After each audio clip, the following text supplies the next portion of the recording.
Yun. Doon ang horsey. Tired na. Dami nga naman puno dito eh.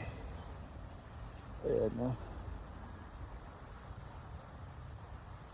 I think that's where I lost my other reading glasses yesterday somewhere. I traced back, couldn't find it until now. Even with my my friend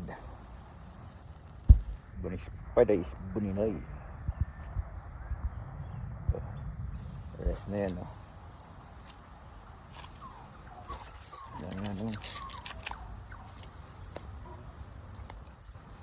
Daming cosplay nga naman. Sumunod sa atin ng cosplay galing sa ano? Sa horsey.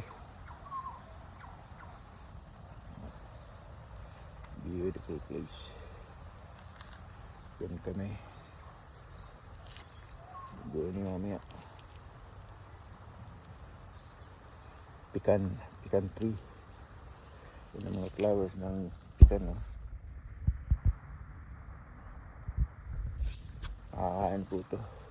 Ang bunga niyan. Parang malaking ano, nut ng loob ng kasoy. Cashew.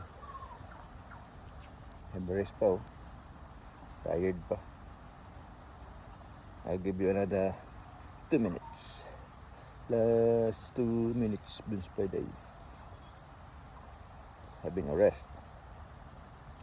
The bird from last night there.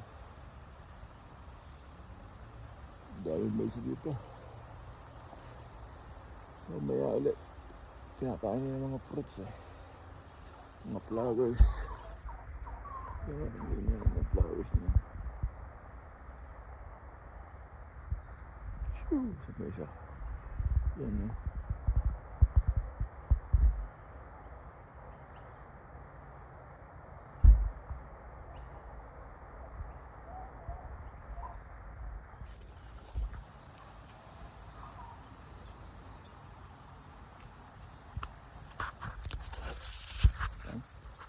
Dito po kami ng aming baby. Yan, no? Nakakita na ang ano, ang balahibrang elek grazing. Yan, no? Walang traffic dito. Doon ang horsey. Nandun yung air. Baka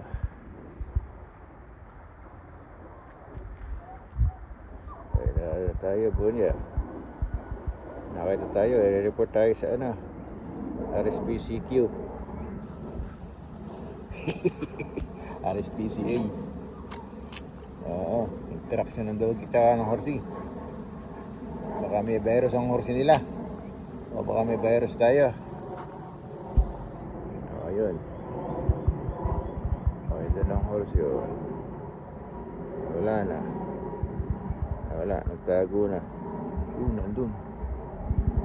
Tinawag na ng kanyang master.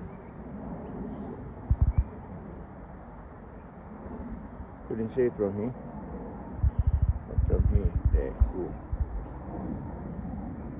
Yun. Doon pa ba? Lan. Come on, Bonnie. Ready?